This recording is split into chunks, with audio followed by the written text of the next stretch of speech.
जय हिंद दोस्तों आप सभी लोग का बिहार दरोगा का एक नया किताब जो है मार्केट में लॉन्च कर दिया गया है और आज हम देखेंगे इसका नया प्रैक्टिस सेट। देखिए मार्केट में आपका एक नया किताब निकाला गया है बिहार दरोगा के लिए। तो आपको सबसे पहले हम इस किताब के बारे में जानकारी दे दें। देखिए इसमें क्या है कि प्रतियोगिता प्रारंभिक एवं मुख्य परीक्षा का आपको यहाँ पूरा क्वेश्चन पेपर देखने को मिलेगा और ये आपका क्वेश्चन बैंक है 2008 से लेकर के 2022 तक जितना भी आपका बिहार दरोगा से संबंधित आपका पेपर हुआ है सब इसमें आपको यहाँ पे देखने को मिलेगा। तो यहाँ पे देखिए प्रीवियस ईयर इसमें आपको 16 प्रैक्टिस सेट मिलेगा। दोस्तों अगर आप 16 प्रैक्टिस सेट को सभी क्वेश्चन को आप याद कर लेते हैं तो रियलिटी बता रहे हैं कि आपका 20 से 30% क्वेश्चन जो है आपका एक तरीके से बिहार दरोगा का तैयार हो जाता है, क्योंकि बहुत सारा ऐसा प्रश्न होता है जो प्रीवियस ईयर से आपको एग्जाम में देखने को मिलता है। ठीक है, इसमें देखिए बिहार पुलिस अवर निरीक्षक का हो जाएगा, बिहार उत्पाद अवर निरीक्षक का हो जाएगा, बिहार प्रवर्तन अवर निरीक्षक, बिहार राजस्व सहायक, ये सब आपको यहाँ पे देखने को मिलेगा। तो उम्मीद है कि आप वीडियो को शुरू से अंत तक देखेंगे। सभी क्वेश्चन आपके लिए मैं यहाँ पे करवाने वाला हूँ और टारगेट बैच के लिए आप सभी लोग को बता दिया जाए। टारगेट बैच के लिए जैसे देखिए आपका किताब जो मार्केट में नया आया है इसको मैंने ले लिया है, सेम वही है जैसे जैसे आपका मार्केट में जो सेट आएगा आपको एक भी सेट नहीं लेना पड़ेगा और आप अगर टारगेट बैच में ज्वाइन होते हैं तो आपको सभी सेट डिस्कशन के साथ दिया जाएगा। तो अगर आप सभी लोग अभी तक ज्वाइन नहीं हुए हैं टारगेट बैच में तो फटाफट ज्वाइन हो जाइए और सभी जानकारी कैसे आपको पेमेंट करना है, क्या है व्हाट्सअप नंबर, सभी आपको वीडियो के डिस्क्रिप्शन में दिया हुआ है। तो चेक कर लीजिए और आराम से आप टारगेट बैच में ज्वाइन हो जाइए। तो चलिए वीडियो को शुरू करते हैं। पहला प्रश्न हम देख लेते हैं। तो ये हमारा रहा प्रीवियस ईयर का। देखिए यहाँ पे आप देख पा रहे होंगे दोस्तों, इसमें आपका दिया हुआ है। ये आज हम देखने वाले हैं 22/7/2018 का पेपर हम देखने वाले हैं। वीडियो को आप सब लोग शुरू से अंत तक देखिएगा। तो चलिए वीडियो को शुरू करते हैं। आज का पहला प्रश्न क्या है हम देख लेते हैं। देखिए पहला हमारा प्रश्न है कि सुनहरा चावल जो है किस रोग के बचाव में सहायक होता है। सुनहरा चावल कौन से रोग के बचाव में सहायक होता है? तो आंसर हमारा हो जाएगा ऑप्शन नंबर सी हो जाएगा, जीरो पैथेलेमिया जो आपका यहाँ पे दिया गया है। आंसर हमारा यहाँ पे सी सही हो जाएगा, जीरोथैलेमिया। ठीक है, तो आप इसको अच्छे से याद रखेंगे। थोड़ा सा हम इसका डिस्कशन भी अच्छे से करेंगे। जैसे हमारा गोल्डन चावल जो है आपका ओरिएजा सेटिवा चावल का एक किस्म है। सुनहरे चावल एक प्रयोग वहाँ करना अधिक लाभप्रद होता है जैसे विटामिन ए की कमी अगर होती है तब। ठीक है, मॉन्ट्रियल प्रोटोकॉल किससे संबंधित है? देखिए मॉन्ट्रियल प्रोटोकॉल की अगर हम बात कर लेते हैं तो हमारा जो सही उत्तर हो जाएगा ओजोन परत का संरक्षण जो है इसका सही उत्तर हो जाएगा, ऑप्शन नंबर डी राइट हो जाएगा। अब ये आपका प्रश्न कई बार पूछता है कि मॉन्ट्रियल प्रोटोकॉल हुआ कब था? तो ये आपका 1987 में हुआ था, याद रखेंगे 1987 में हुआ था। और लागू कब हुआ था? तो 1989 में लागू हुआ था, 1 जनवरी 1989 में ये लागू हुआ था। आगे है टाइफाइड यानी मियादी बुखार जो है फैलता है किससे? टाइफाइड मियादी बुखार जो है दोस्तों ये कैसे फैलता है? तो ये हमारा उत्तर ऑप्शन नंबर डी हो जाएगा, पानी खाद्य पदार्थ से यानी गंदा पानी से आपको अधिक देखने को मिलता है। आंसर हमारा यहाँ पे डी हो जाएगा। टाइफाइड साल्मोनेला टाइफी नामक जीवाणु से होता है। इसे आंत का बुखार के नाम से भी जाना जाता है। ठीक है, निम्नलिखित में से स्वच्छ जल की मछलियां जो है कौन सी है? स्वच्छ जल की जो मछलियां हैं वो कौन सी है? तो इसमें आपका ए और बी दोनों हो जाएगा, यानी रोहू हो जाएगा और आपका यहाँ पे कतला जो है इसका सही उत्तर हो जाएगा। ठीक है, तो आप इस पॉइंट को अच्छे से याद रखेंगे। और जो मछलियों का हृदय होता है दोस्तों ये आपका 2 कोष्ठक में होता है, तो ये भी पॉइंट आप याद रखेंगे। वानिकी अनुसंधान संस्थान स्थित है कहाँ पे? सभी क्वेश्चन याद रखेंगे, सब आपका प्रीवियस ईयर का है। तो वानिकी की अगर हम बात कर लेते हैं, देखिए आपको इससे ये मालूम होता है कि हमारा जो प्रीवियस ईयर में क्वेश्चन पूछा गया है आगे हमारा कैसा प्रश्न आ सकता है। जैसे आप यहाँ पे देखे होंगे अनुसंधान संस्थान का प्रश्न आया है, तो आपको जितना भी आप अनुसंधान संस्थान के बारे में जानते हैं या फिर नहीं जानते हैं वो टॉपिक आप क्लियर कर पाएंगे। अगर वहाँ से प्रश्न आएगा तो आप आराम से बना पाएंगे। ये हमारा क्वेश्चन बैंक देखने का मतलब होता है। ठीक है, तो आंसर हमारा यहाँ पे डी हो जाएगा, देहरादून। ठीक है, देहरादून जो है इसका सही उत्तर हो जाएगा। अगर हम बात कर लेते हैं आप सभी लोगों से कि भारतीय सर्वेक्षण विभाग कहाँ पर है, तो ये भी आपको देहरादून में देखने को मिलता है। भारतीय पेट्रोलियम संस्थान कहाँ पर है, तो ये भी आपको देहरादून में देखने को मिलता है। निम्न में से कौन सी पर्वत चोटी भारत में स्थित है? पर्वत चोटी जो है आपको भारत में देखने को मिलता है तो कामेत आपको भारत में देखने को मिलता है और इसका ऊंचाई जो है दोस्तों, पर्वतों की ऊंचाई जो है आपका 7,756 यहाँ पे मीटर आपको देखने को मिलता है। 7,756 मीटर आपको यहाँ पे देखने को मिलता है। ठीक है, तो अन्नपूर्णा दोस्तों अगर हम बात कर लेते हैं तो ये आपको नेपाल में देखने को मिलता है, और मकालू आपको नेपाल चीन में देखने को मिलता है। और नामचा बरवा, देखिए नामचा बरवा आप सभी लोगों को पता ही होगा, ये आपको चीन में देखने को मिलता है, चाइना में। जापान के योकोहामा शहर में वर्ष 1994 में संयुक्त राष्ट्र संघ देशों का सम्मेलन जिस संदर्भ में किया गया था वो आपका कौन सा संदर्भ था, बताइएगा। देखिए इसका आंसर आपका हो जाएगा ऑप्शन नंबर ए, प्राकृतिक आपदा नियंत्रण। ऑप्शन हमारा यहाँ पे ए सही हो जाएगा। भारतवर्ष की नुनमती तेल शोधक कारखाना स्थित है, ये कहाँ पर कारखाना स्थित है, तो ये आपको असम में देखने को मिलता है। कहाँ पे, असम। ऑप्शन सही आंसर हो जाएगा। गुलबदन बेगम ने किसके कहने पर हुमायूं नामा लिखा है, तो किसके कहने पर, देखिए इसका जो सही उत्तर आपका हो जाएगा दोस्तों, गुलबदन बेगम ने हुमायूं नामा जो लिखा है ये अकबर के कहने पर लिखा है। ऑप्शन हमारा यहाँ पे बी सही हो जाएगा।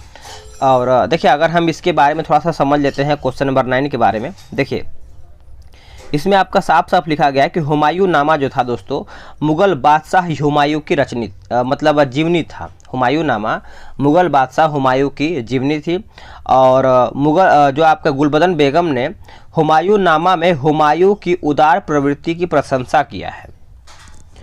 सीरी शहर और सीरी दुर्ग का निर्माण जो है किसने करवाया था,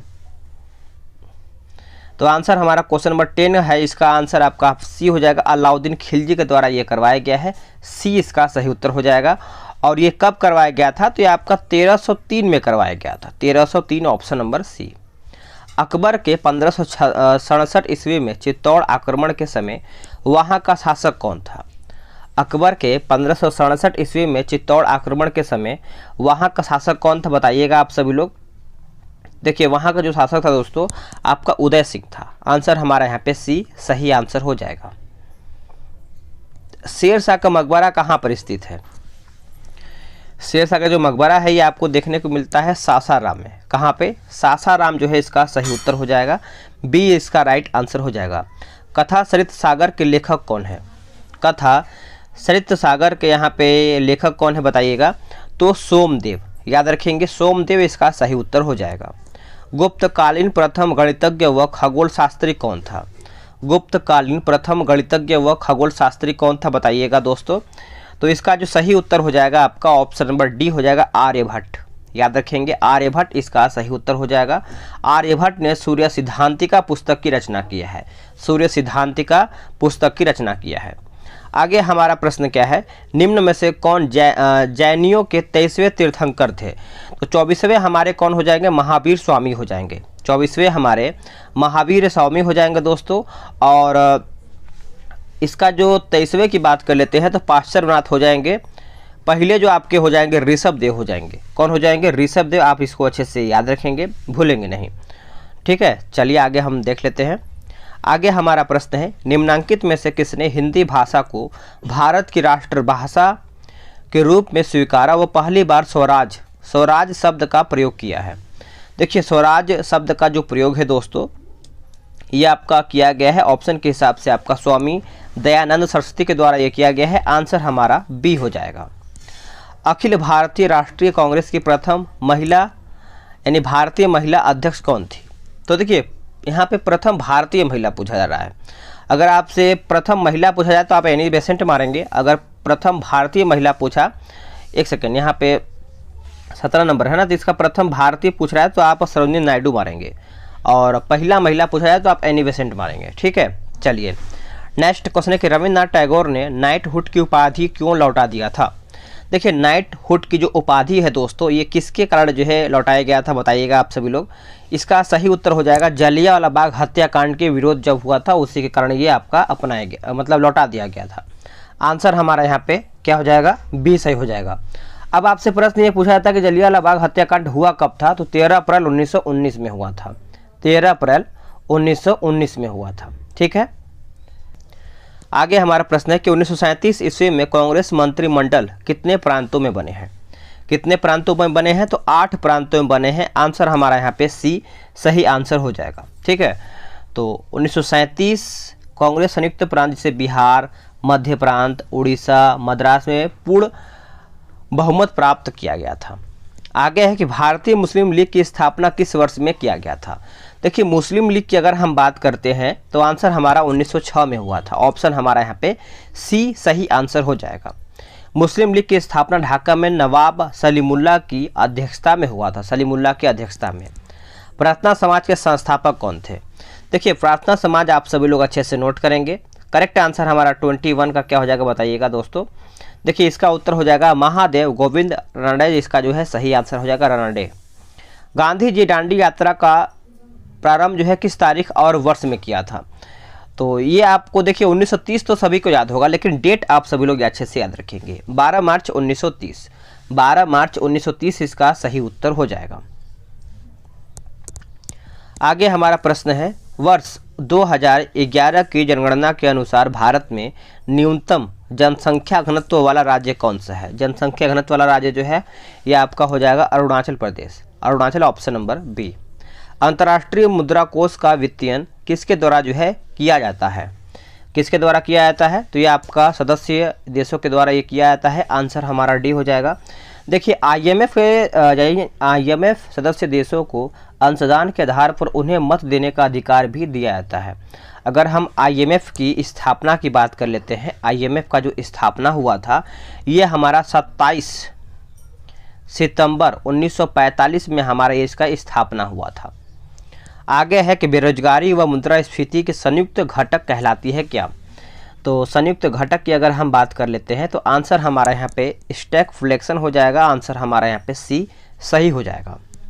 बैंक दर को बढ़ाने का प्रभाव कम हो जाएगा यदि CRR कम कर दी जाए। आंसर हमारा यहाँ पे सी हो जाएगा। ठीक है, आगे है निम्न सार्वजनिक उपक्रम में से कौन सा महारत्न जो है नहीं है। तो पूछ रहा है महारत्न जो है कौन सा नहीं है, तो BSNL जो है आपका महारत्न नहीं है। आप इस पॉइंट को अच्छे से याद रखेंगे। बाकी हमारा भेल है, सेल है, गेल्फी है। आगे है निम्न में से बहुआयामी गरीब सूचकांक के संबंध में गलत कौन सा है। तो गलत की बात कर लेते हैं तो प्रत्येक प्राचल को समान भार दिया गया है। आंसर हमारा डी राइट हो जाएगा। भारतीय नियोजक या फिर भारतीय नियोजन के वास्तुकार कौन थे बताइएगा दोस्तों। तो ये आपका हो जाएगा PC महालनोबिस, ऑप्शन हमारा बी हो जाएगा। निम्न में से उनकी पहचान करें जो रिजर्व बैंक का कार्य नहीं है। रिजर्व बैंक का कार्य नहीं है बताइएगा। तो ये आपका हो जाएगा जनता से प्राप्त जमाओं पर ब्याज देना। आंसर हमारा यहाँ पे 30 का जो है सी सही हो जाएगा। तिलहन के उत्पादन में वृद्धि का कारण क्या है बताइएगा। तिलहन के उत्पादन में वृद्धि का कारण पूछ रहा है कि पीली क्रांति। आंसर हमारा यहाँ पे बी सही हो जाएगा। देखिए दाल को गरीब यानी गरीबों का दूध कहा जाता है। भारत विश्व का सर्वाधिक खाद्य तेल उपयोग करने वाला देश है। तो आप इस पॉइंट को नोट करेंगे। भारत के किस राज्य में शिशु मृत्यु दर जो है सबसे कम है। तो सबसे कम देखिए जहाँ पे आपका यहाँ पे साक्षरता अधिक होता है, यहाँ पे जो पढ़ने लिखने वाले अधिक होते हैं, वहाँ पे जो ये सब जो है मात्रा जो है कम होता है। तो केरला जो है इसका सही उत्तर हो जाएगा। नेक्स्ट क्वेश्चन है कि विश्व व्यापार संगठन WTO का मुख्यालय जो है कहाँ पर स्थित है। देखिए WTO के मुख्यालय की अगर हम बात कर लेते हैं तो यह आपको जेनेवा में देखने को मिलता है। आंसर हमारा यहाँ पे सी सही उत्तर हो जाएगा। WTO विश्व व्यापार की सर्वोच्च संस्था है। नेक्स्ट हमारा प्रश्न है, ये हमारा रीजनिंग का प्रश्न है तो इसको हम छोड़ लेते हैं। उसे त्रिभुज के बारे में दिया गया है तो आप आराम से जुड़िए ग्रुप में, आपको वहाँ पर सभी चीज़ जो है डिस्कशन के साथ दिया जाएगा। भारतीय संविधान में प्रारंभ में मौलिक कर्तव्यों का प्रावधान नहीं था। संविधान संशोधन द्वारा संविधान के किस भाग में इसका समावेश किया गया है। तो सभी को पता है। आंसर हमारा यहाँ पे ऑप्शन नंबर डी हो जाएगा, भाग 4 के क में। राज्य पृथ्वी पर ईश्वर का अवतार है। उक्त कथन जो है उक्त कथन किस विचारक का है, यानी ये जो कथन है किसका है। तो ये आपका हो जाएगा हेगेल का। याद रखेंगे हेगेल, ऑप्शन नंबर ए। संविधान सभा में उद्देश्य प्रस्ताव प्रस्तुत किया गया था कब। देखिए उद्देश्य प्रस्ताव की अगर हम बात कर लेते हैं दोस्तों तो 13 दिसंबर 1946 को, 13 दिसंबर 1946 पंडित जवाहरलाल नेहरू द्वारा संविधान सभा में उद्देश्य प्रस्ताव जो है प्रस्तुत किया गया था। आगे के स्वाधीनता आंदोलन के दौरान पूर्ण स्वराज के लक्ष्य की घोषणा किस वर्ष जो है किया गया है। तो ये कौन से वर्ष में किया गया है, तो 1929 में किया गया है पूर्ण स्वराज, ऑप्शन नंबर बी। संविधान सभा के प्रथम अध्यक्ष कौन थे। जो प्रथम अध्यक्ष की अगर हम बात कर लेते हैं तो आंसर हमारा यहाँ पे क्या हो जाएगा बताइएगा। 39 का आपका सच्चिदानंद सिन्हा हो जाएगा। आंसर हमारा यहाँ पे बी सही उत्तर हो जाएगा। किस भारत परिषद यानी किसी भारत परिषद अधिनियम द्वारा भारत में ब्रिटिश सरकार द्वारा सांप्रदायिक निर्वाचन प्रणाली का प्रारंभ हुआ था, कब? तो ये जो आपका हुआ था ऑप्शन हमारा यहाँ पे 1909 में हुआ था। याद रखेंगे 1909, ऑप्शन नंबर डी। निम्नलिखित में से क्या भारत का नागरिक बनने के लिए आवश्यक नहीं है?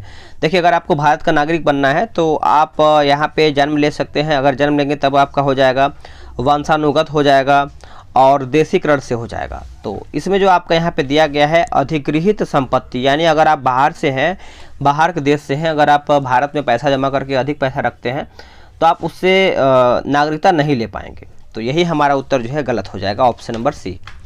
लोकसभा का अध्यक्ष अपना त्यागपत्र किसे संबोधित जो है करता है? आंसर हमारा हो जाएगा ऑप्शन नंबर 42 नंबर है ना। तो लोकसभा की बात कर लेते हैं तो ये उपाध्यक्ष को संबोधित करता है। आंसर हमारा डी सही हो जाएगा। भारत के किस राज्य में द्विसदनीय व्यवस्थापिका नहीं है? तो बताइएगा इसका उत्तर क्या हो जाएगा। तो द्विसदनीय व्यवस्थापिका नहीं है तो पंजाब में नहीं है, बाकी बिहार में है, उत्तर प्रदेश में है और जम्मू और कश्मीर में भी है। नेक्स्ट प्रश्न हमारा क्या बोल रहा है, देखिए, कौन से मूल अधिकार केवल भारतीय नागरिकों के लिए उपबंध किया गया है? तो इसमें से हमारा अनुच्छेद 15, 16, 19 और 29 हो जाएगा। आंसर हमारा यहाँ पे क्या हो जाएगा दोस्तों, ए इसका सही उत्तर हो जाएगा। सत्य कथन को चुन करके बताना है, बताइएगा। राज्यसभा में 11 सदस्यों को राष्ट्रपति जो है मनोनीत करता है, बताइएगा ये करता है? आपके हिसाब से क्या होना चाहिए? जो कि ये गलत है, 12 करता है। प्रत्याशी को उसी राज्य का होना चाहिए जहां से वह राज्यसभा का चुनाव जो है लड़ सकता है, ये भी आपका यहाँ पे गलत हो जाएगा। राज्यसभा को भंग किया जा सकता है? एकदम नहीं, राज्यसभा कभी भंग नहीं होता है। और ऑप्शन डी जो है हमारा सही हो जाएगा। लोकसभा में राष्ट्रपति 2 सदस्यों को मनोनीत करता है, एकदम सही है। ठीक है, चलिए सत्य कथन को चुनिए। सत्य कथन इसमें से कौन सा है? देखिए, वित्त आयोग संवैधानिक निकाय है, जो कि हमारा उत्तर जो है ऑप्शन ए सही हो जाएगा। राज्यसभा में गणपूर्ति हेतु कितने सदस्यों की आवश्यकता होती है? तो गणपूर्ति के लिए कितना होता है? तो 25 सदस्यों की यहाँ पे आवश्यकता होती है। ऑप्शन हमारा ए हो जाएगा। निम्नलिखित में से कौन सा कारक अभिक्रिया दर पर कोई प्रभाव नहीं डालता है? बताइएगा इसका आंसर क्या हो जाएगा। तो एंथैल्पी में परिवर्तन, एंथैल्पी में परिवर्तन, option number A. Carbon nanotube निम्न में से किस संरचनात्मक परिवार का सदस्य है? बताइएगा। तो इसका जो सही आंसर हो जाएगा आपका फुलेरिन्स हो जाएगा। याद रखेंगे फुलेरिन्स, ऑप्शन नंबर सी। कॉपर के किस मिश्र धातु में जस्ता नहीं होता है? कॉपर के किस मिश्र धातु में जस्ता नहीं होता है? तो बेल धातु। याद रखेंगे बेल धातु जो है इसका सही उत्तर हो जाएगा। तांबा एवं टीन को ही बेल धातु या घंटा धातु के नाम से जानते हैं। फेफड़ों का सफ़ेद कैंसर किसके कारण होता है? बताइएगा। तो ये आपका हो जाएगा एस्बेस्टस, इसका सही आंसर हो जाएगा ऑप्शन नंबर ए। संसद की प्राक्कलन समिति है। देखिए, संसद का जो आपका प्राक्कलन समिति होता है दोस्तों, ये आपका स्थायी समिति होता है। क्या होता है? स्थायी समिति। और इसमें सदस्यों की जो संख्या होती है करीबन 30 सदस्यों की संख्या होती है। आगे प्रश्न है कि वित्त आयोग के संदर्भ में गलत कथन चुनिए। इसमें से गलत कथन कौन सा है? तो वित्त आयोग द्वारा की गई सिफारिशें राष्ट्रपति पर बाध्यकारी होती है, जो कि ये गलत है, बाध्यकारी नहीं होता है। बाकी वित्त आयोग के अध्यक्ष पद के लिए योग्यता जो है संविधान से निर्धारित की गई है, सही है। अभी तक 15 वित्त आयोग का गठन किया जा चुका है, ये भी सही है। संविधान के अनुच्छेद 280 के अनुसार वित्त आयोग का गठन जो है किया जाता है, ये भी पॉइंट आपका सही है। नेक्स्ट हमारा प्रश्न क्या है? ये हमारा मैथ्स का क्वेश्चन है, तो इसको हम छोड़ देंगे और सीधे अपने आएंगे जीके जीएस पे। ये सब हमारा मैथ और जीके रीजनिंग का प्रश्न है। ठीक है, आराम से आप सभी लोग लगाएंगे टारगेट बैच में जुड़ करके। निम्न में से किस रासायनिक अभिक्रिया में नाइट्रोजन का अपचयन जो है नहीं होता है? नाइट्रोजन का अपचयन जो है नहीं होता है। तो देखिए इसका उत्तर जो है हमारा ऑप्शन नंबर डी सही हो जाएगा। नेक्स्ट है क्योटो प्रोटोकॉल का उद्देश्य निम्न में से किसकी मात्रा कम करना है? तो देखिए इसका जो सही उत्तर हो जाएगा दोस्तों आपका green house gas, green house gas, option number C सही हो जाएगा। क्योटो प्रोटोकॉल आपको अच्छे से याद होना चाहिए, जापान के क्योटो शहर में स्थित है और ये आपका 1997 में हुआ था। ठीक है, नेक्स्ट एक ऊर्जा का स्तूप यानी पिरामिड होता है। ऊर्जा का जो हमेशा पिरामिड होता है दोस्तों हमेशा सीधा होता है। कैसा होता है? हमेशा सीधा। Option number B. नेक्स्ट हमारा प्रश्न है 64 नंबर कि परंपरागत रूप से क्रिकेट बैट के निर्माण में किस पेड़ के काष्ठ का उपयोग होता है? तो इसका सही आंसर आपका हो जाएगा विलो की लकड़ी का यहाँ प्रयोग होता है। भारत का राष्ट्रीय पुष्प कौन सा है? देखिए भारत का जो आपका यहाँ पे राष्ट्रीय पुष्प दिया गया है, ये आपका यहाँ पे देखिए वैज्ञानिक नाम दिया गया, तो वैज्ञानिक नाम भी आपको याद होना चाहिए। निलंबो न्यूसिफेरा इसका सही उत्तर हो जाएगा। ठीक है, तो आप इसको अच्छे से याद रखेंगे। भारत के राष्ट्रीय पुष्प आपका कमल का वैज्ञानिक नाम है आपका निलंबो न्यूसिफेरा। ठीक है, कमल का नाम है। जीव विज्ञान के पिता कौन कहलाते हैं? देखिए जीव विज्ञान के पिता जो है आपके अरस्तु कहलाते हैं। ऑप्शन ए सही हो जाएगा। अरस्तु को ही जंतु विज्ञान यानी जूलॉजी के जनक भी कहते हैं। नेक्स्ट प्रश्न है निम्न में से कौन सा एक जूट फल है? माफ कीजिएगा, फिर से पढ़ लेते हैं। निम्न में से कौन सा एक कूट फल है? बताइएगा इसमें से आपका कूट फल कौन सा है? तो 67 का आंसर हमारा यहाँ पे ड्रम्प हो जाएगा। Option number drop. कीटभक्षी पादप का उदाहरण कौन सा है? सही आंसर आपका हो जाएगा ऑप्शन नंबर बी हो जाएगा, नेपेंथीज ऑप्शन नंबर बी। निम्नलिखित में से कौन सी शर्त 1813 ईस्वी के चार्टर एक्ट का अंग जो है नहीं था? तो पूछ रहा है नहीं था। देखिए ईस्ट इंडिया कंपनी का भारत से व्यापारिक अधिकार आंशिक रूप से समाप्त कर दिया गया था, जो कि सही है। बी गलत हो जाएगा। ईस्ट इंडिया कंपनी का भारत में व्यापारिक अधिकार पूर्ण रूप से समाप्त कर दिया गया था, जो कि ये गलत हो जाएगा। आगे है ब्रिटिश व्यापारियों को कुछ शर्तों के साथ भारत में निवास की स्वतंत्रता दी गई थी, सही है। चीन से कंपनी ने चाय व्यापार को सुरक्षित रखा, ये भी हमारा पॉइंट सही हो जाएगा। एक प्रकाश वर्ष बराबर होता है। देखिए एक प्रकाश वर्ष बराबर होता है आपका 9 × 46 × 10 के पावर 12 किलोमीटर। Option number B. आगे है कि निम्न में से कौन सा नियम रॉकेट प्रणोदन में शामिल होता है? आंसर हमारा हो जाएगा न्यूटन के गति का तीसरा नियम। न्यूटन के गति का तीसरा नियम इसका सही उत्तर हो जाएगा। निम्न में से कौन सा ग्रह जो है सौरमंडल के वैक्यूम क्लीनर की भांति जो है कार्य करता है? वैक्यूम क्लीनर की भांति जो है कार्य करता है, तो ये हमारा बृहस्पति हो जाएगा, जो कि सबसे बड़ा ग्रह माना जाता है। ऑप्शन हमारा यहाँ पे ए राइट हो जाएगा। यदि वायुमंडल दाब पारा के 46 सेंटीमीटर यानी सामान्य दाब से कम हो तो पानी डैश तापमान पर उबलेगा। देखिए इसका आंसर आप सभी लोग याद रखेंगे, आपका 100 डिग्री सेल्सियस से कम। ए इसका सही उत्तर हो जाएगा।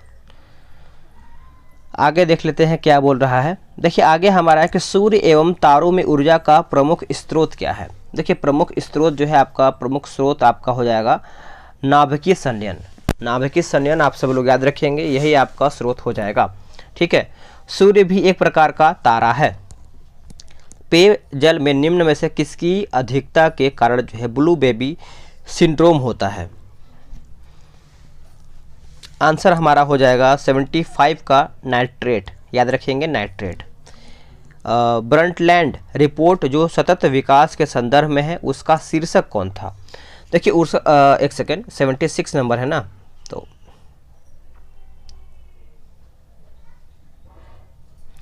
देखिए 76 की अगर हम बात कर लेते हैं तो आंसर हमारा यहाँ पे आवर कॉमन फ्यूचर जो है इसका सही उत्तर हो जाएगा। प्रत्येक वर्ष विश्व जल दिवस कब मनाया जाता है? देखिए आपको दिवस भी अच्छे से याद रखना चाहिए। तो 22 मार्च को हम मनाते हैं जल दिवस, और पृथ्वी दिवस हम कब मनाते हैं? 22 अप्रैल को मनाते हैं। मेघालय की गारो पहाड़ियाँ निम्न में से किस फसल के उत्पादन के लिए जानी जाती हैं? तो बताइएगा इस किस लिए जानी जाती हैं? तो 78 का आंसर हमारा हो जाएगा संतरा के लिए। संतरा ऑप्शन नंबर ए। भारत में वन नीति 1952 ईस्वी का संशोधन जो है कब किया गया था? तो ये किया गया था 1988 में, याद रखेंगे 1988 ऑप्शन नंबर डी। नेफा पूछ रहा है नॉर्थ ईस्ट फ्रंटियर एजेंसी, जहाँ तक हमको लग रहा है, जो कि आंसर हमारा यहाँ पे सी सही हो जाएगा। नेफा नॉर्थ ईस्ट फ्रंटियर एजेंसी, ये आप नेफा का फुल फॉर्म याद रखेंगे। ये कई हम प्रैक्टिस सेट में देखे होते हैं, ये क्वेश्चन आपको देखने को मिलता है, तो ये आप जरूर याद रखेंगे। पशुओं के रेड सिंधी नस्ल निम्न में से किस या फिर घरेलू पशु संबंधित है? नस्ल के बारे में पूछ रहा है। तो ये हमारा गाय का हो जाएगा, ठीक है, रेड सिंधी। आगे कि भारत का दक्षिणतम बिंदु कौन सा है? पूरब, पश्चिम, उत्तर, दक्षिण। तो दक्षिण के बारे में पूछ रहा है, बताइएगा।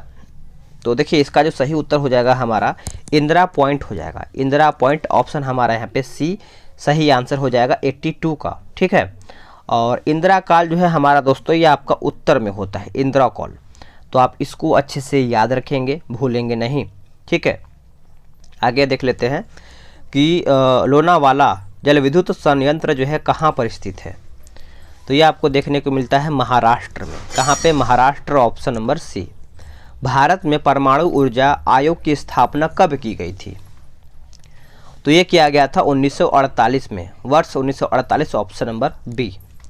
नामदफा बाघ अभ्यारण्य जो है किस राज्य में स्थित है? तो ये आपको देखने को मिलता है Arunachal Pradesh. Arunachal Pradesh, option number A इसका सही आंसर हो जाएगा। नेक्स्ट हमारा प्रश्न है 86 नंबर। ये आपका बोल रहा है कि दक्षिण भारत की सर्वोच्च चोटी कौन सी है? दक्षिण भारत की सर्वोच्च चोटी, तो ये आपका अनाईमुड़ी हो जाएगा, याद रखेंगे, अनाईमुड़ी, ऑप्शन नंबर सी। आगे ये हमारा मैथ्स रीजनिंग का प्रश्न है, तो इसको भी हम छोड़ देते हैं, आगे देख लेते हैं जो हमारे लिए ज़रूरी है। जैसे ये हमारा कैलेंडर का क्वेश्चन दिया हुआ है, जैसे ये आपका 93 नंबर है कि पाचन तंत्र का कौन सा भाग जो है HCl स्त्रावित करता है?